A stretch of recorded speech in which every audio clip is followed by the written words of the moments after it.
We start in Pennsylvania. The Republican race for Senate is still too close to call. Dr. Mehmet Oz holds a narrow lead of about 900 votes over David McCormick, with a mandatory recount already underway. But a legal battle over mail-in ballots and a surprise Supreme Court decision have injected new uncertainty into the contest. NBC News correspondent Dasha Burns has been following it all for us, and she joins us now from a ballot counting facility in Lancaster. Good morning, Dasha. Let's start with this recount. How exactly does this work, and how long does this process take? Hey, Zinkley, good to see you, my friend. So today is the deadline for counties to begin that recount. Here in Lancaster, check this out. The recount is very much underway here. Ballots going into scanners. It's the sound of democracy happening in the morning here. They began this recount yesterday. I'm told that they expect to finish by the end of the week, but there are complicating factors here, as we discussed. There might be a hand recount. The McCormick campaign has petitioned for a hand recount in 12 counties, some specific precincts that they want a hand recount for, which obviously takes a little bit longer by hand. We'll see where that all lands. But here we're expected to finish up in Lancaster by the end of the week. The deadline to finish the recount is June 7th.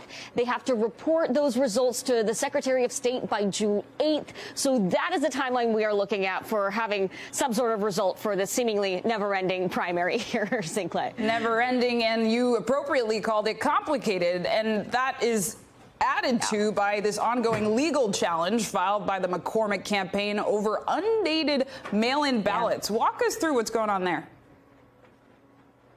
Yeah, okay, so undated mail-in ballots. This is at the heart of the legal battle, the battle over every single vote here, because there aren't that many. What we know is there are just over 800 or so. There are some conflicting numbers between counties and the Secretary of State's office, but a little bit over 800 of those undated mail-in ballots. Now, there was a court ruling that actually had to do with a different election. We're talking complicated here, right? A different election from fall of 2021 that said the Third Circuit Court said you have to count those undated ballots. The McCormick campaign says that should apply to this election as well. The Oz campaign disagrees. So yesterday there was a hearing in the Commonwealth Court of Pennsylvania where both sides argued their respective cases. Take a listen to what the lawyers for each side had to say. Every valid vote matters. It certainly matters to the person who cast it, and it most certainly also matters to the candidates, particularly candidates in an election where only hundreds of votes separate the candidates from the million votes cast. We believe that we have established that there is a current gap between the two candidates, that these ballots could impact that gap significantly. We have an election where there's been no allegation of fraud, no allegation of impropriety, no allegation of irregularity. We have an election that was conducted under the rules prescribed by the General Assembly. We have an election in which the voters of Pennsylvania have spoken. That election should become final.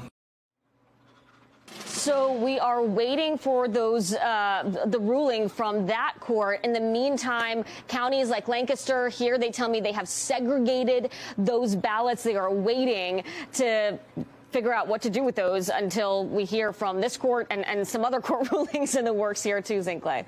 And Dasha, the court drama continues because I know the Supreme Court weighed in on a different Pennsylvania race, but that ruling could impact this Senate race. What should we know about that decision?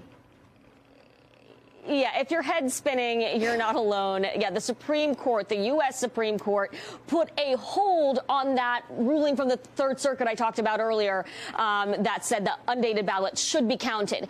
What that means and how that plays out with the state courts, we still don't know. It's state versus federal, and we're still waiting on the ultimate decisions from both of those. So we're going to have to wait and see here. A lot of unknowns, a lot of question marks for election officials, for voters, for reporters. We're all on standby mode here right now, Zinkley. Plenty to keep you busy over there, Dasha. Thank you so much.